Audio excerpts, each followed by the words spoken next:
Yo people, welcome back to the Roundabout. You already know what time it is. It's time for your weekly roundup of all the sporting events of the week. And I'm back here. Saj is out here riding around on a bicycle at 4:20 a.m. in the morning. It's pitch black. The birds are not chirping. The sun is not shining. And decent weather. Not really too cold. Green jacket, green lighting, greenery around me. Life is good. I'm going to start with the Olympics, and I'm shocked in myself because I personally wasn't really interested. Actually, you know damn well I didn't give a shit last week about the Olympics, but now we've got some controversial topics bubbling under the surface. It's not even happened yet. It's Monday, and it's going to happen on Tuesday. We're talking about it now. That's how you know it's a madness. For the ones that don't know, Laurel Hubbard.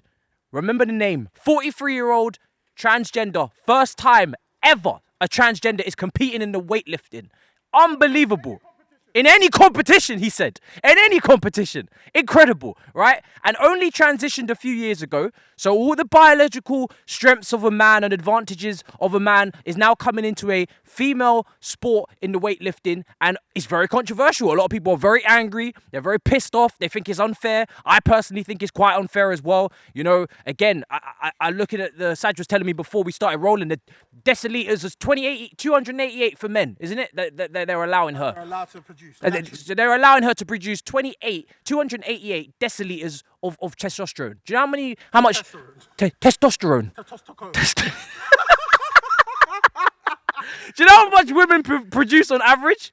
40 to 288. Do the maths. That's 248 difference. Quick maths. It's incredible. Timed it by 4, right? I don't know why you did it. Why did you do it that way? I don't know. You know, in school when you used to do the maths backwards and you used to draw the lines and then carry the one and then... You have the answer, but you don't have the working out, so you get 1 mark. That's basically what that was.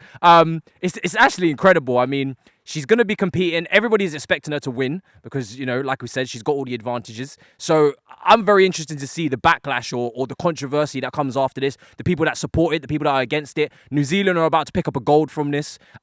It's mad. I mean, Saj, what do you think about all this? This is incredible. It's never been done before. It's kind of cheating, bro. I'm just saying, if you put me in the female shot put of the Olympics tomorrow, trust me, big man, I'm bringing that country back gold. You feel me? That's what I'm saying. Do you think if she had transitioned maybe earlier on in her life, it would have been less controversial? But the fact that she's 43 and she only transitioned 3 years ago, so she's had decades of advantages here. What I think even more interesting is you never see transgender people go from male to female and then try and compete against men. Interesting. It's always against women because, let's be fair, biology is biology, chemistry is chemistry, and it's very clear to see that if I was going to go up against women in most sports, not all sports, I would have a better chance of doing... She's going to have bigger hands. They can. I mean, obviously, like you said to me before, testosterone is the main advantage in weightlifting, but obviously technique, the size of her hands and etc. It's going to be...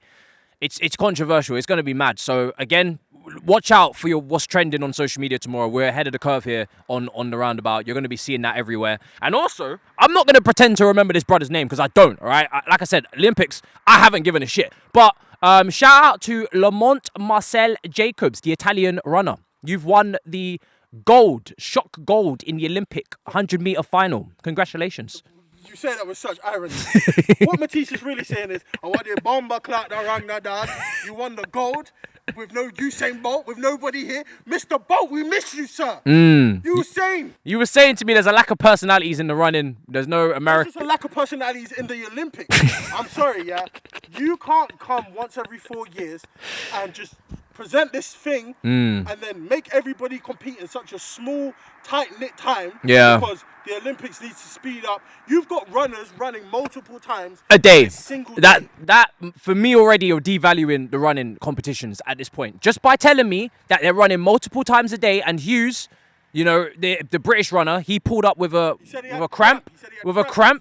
He had a false start, pulled up with cramp in this 100-meter sprint, so he couldn't race. And you're trying to tell me this is the Olympics? I mean, come on now. It's lost its touch, man. This year, it's been dreadful. That's why I haven't been paying attention up until now. But it is what it is. Congratulations, sir, to your win. You know, take the gold and run with it, man. You said to me before, will I even remember this brother's name next year? Unlikely. I bet anyone to come back to this channel in 1 year and tell me who won the gold in the Olympics 1 year from now. Please. But in the women's 100-meter sprint, it was fire. Jamaica, 3 for 3. Bronze, gold, silver. Just, do you know what I mean? That wasn't even in order of the medals. That's how little out of touch I am. Great performance from them. Fantastic performance. Now we're going to move on to something that I'm personally extremely passionate about, right? And that's not the football. It's the F1. Oh, Lord, have mercy. What a race in Hungary. Hungarian Grand Prix was lit off its tits this weekend. It was absolutely incredible, ecstatic, sublime. Lewis Hamilton. I told this brother, don't place any bets on the Grand Prix. Never, ever bet on Formula One because you can never predict what's going to happen. Hamilton was on pole, Bottas was in second from qualifying, and Verstappen and Chico was in third and fourth for Red Bull. And what happened to the grid? The grid got tangled up in lap 1 and spat out on a plate. It was incredible. Bottas had a braking issue. I mean, listen, he broke late. He was kind of in a scrabble, really bad start from him. Lando Norris gets ahead. Verstappen's ahead now. Hamilton's ahead, and he's obviously panicking, starting to freak out down in fifth. Chico's ahead, and he's saying to himself, damn, I need to try and catch up. I'm going to really go deep into this corner. He misses the braking point, and he brakes late, and he smashes into the back of Lando, and that's where Lando, another British driver along with George, I'm rooting for my British man them. We've got some good guys coming on next up after Lewis. You know, we got George Russell, we got Lando Norris. We're looking good for the future, people. You really do surprise me, that fact that you actually I really do. Like yeah, I'm really going to be doing an F1 series on this channel next year. I can't wait. But I want to start when the season starts. But anyway, back into the story. Lando Norris dives on the inside and smashes into Max, and then in turn they all take out Chico, and the whole lot of them are in the dirt. So again, the top 5 is absolutely scrambled at that point. Ocon, you know, had a great race. He ended up winning the Grand Prix. Alonso, his teammate in the Alpine, unbelievable performance defending from Lewis Hamilton. It was like the old days, the bitter old rivalry of those two when they were racing in the McLarens together. I was watching, you know, Lewis Hamilton's old days when he was in the McLaren winning races and challenging Alonso in his debut season and whatnot. And the rivalry was back, but it was Alonso defending and potentially one of the drivers of the day, you know, defending against Hamilton. Neck and neck, but Lewis managed to get himself up the grid and back into second. Vettel disqualified as well, finished second in the end. So it was Hamilton that finished third, but Vettel disqualified.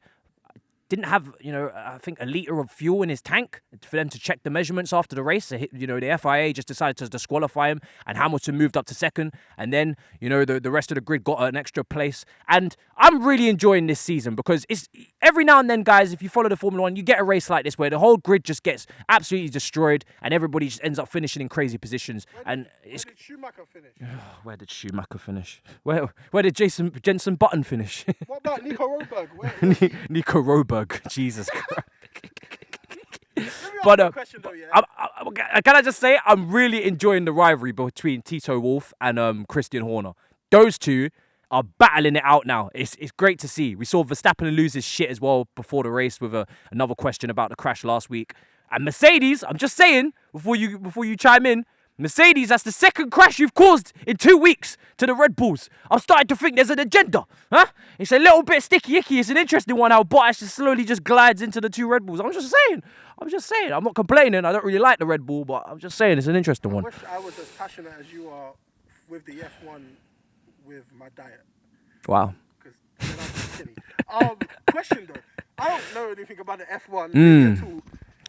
Kind of seems that it's only ever interesting when people are crashing. Nah, man, I think it's great. You got different strategies. If it's raining, you got the wets, you got the medium tires, the soft tires, the hard tires. So you've got different strategies from different teams, different times you pit. You know, two stop, 1 stop. If you're not into F1, definitely get into it, man. It's it's fascinating. And as I was saying to Saj, it's a very difficult sport. You know, you're in that car for, you know, so many laps going around at such a speed, and you need to make a certain weight, and the adrenaline must be incredible. The finer details, you're only split by a couple tenths of a second. It's a great sport, honestly. I'm saying, aren't we giving the people in the cars a lot more credit than the cars themselves?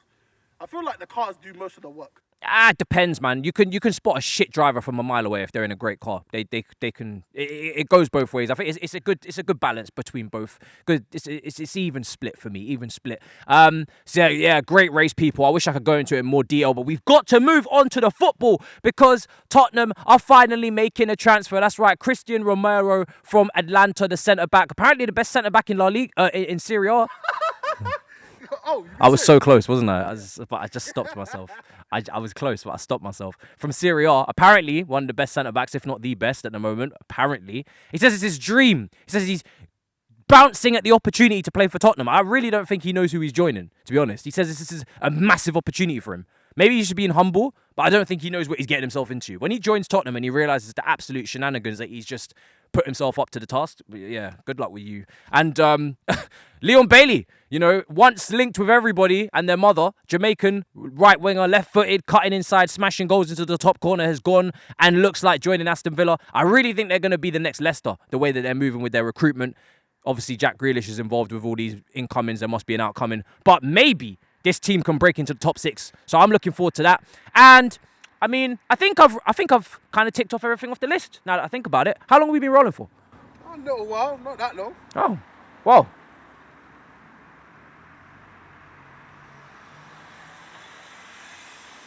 I'm really concerned that one of these days we're going to get robbed.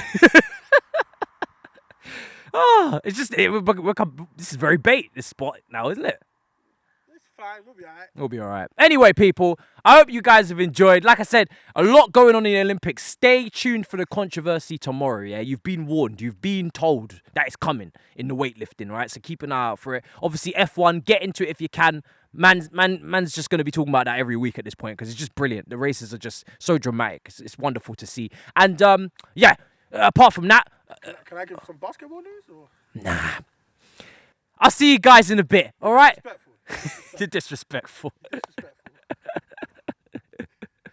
Oh, shit. Could be a gold for New Zealand. I want to get your thoughts on it in the comments as well. Keep it respectful, but let's see what you guys think about this because I think it's gonna blow up the internet according to Saj. So I'm looking forward to seeing all that. In the men's 100-meter sprint, we have what's his name? I told you they are not relevant enough for you to know. So the 100-meter sprint happened. It was terrible. No, we're not continuing. Stop being unprofessional. We're not continuing. Just go, man. Matisse, you're stop trying to get it right in one. Just pick up your phone, speak, and keep it moving. What is this perfectionist shit? People like seeing mistakes. No one likes this perfect shit, It's very off-putting. All right, cool. Fair enough. I'm so good. I make no mistakes. Make a mistake. People like mistakes. You know what? Shows you're human. It does. Oh. All right, stay behind the camera. Stop fucking cycling around. I'm cycling, man. You don't need me. It's bullshit. I'll come in with my jokes. I'm not even making the jokes for you, bro. And stop being possy, man. Fucking say your opinion. What is this goose stepping type shit? It's a very fucked up situation. Give your opinion, man. The fuck?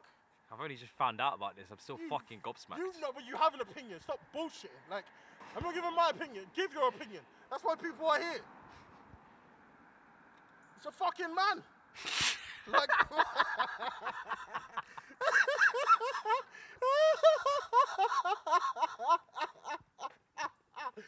oh, is this recorded? No. Hey, we could use this. Can we use this outro? No.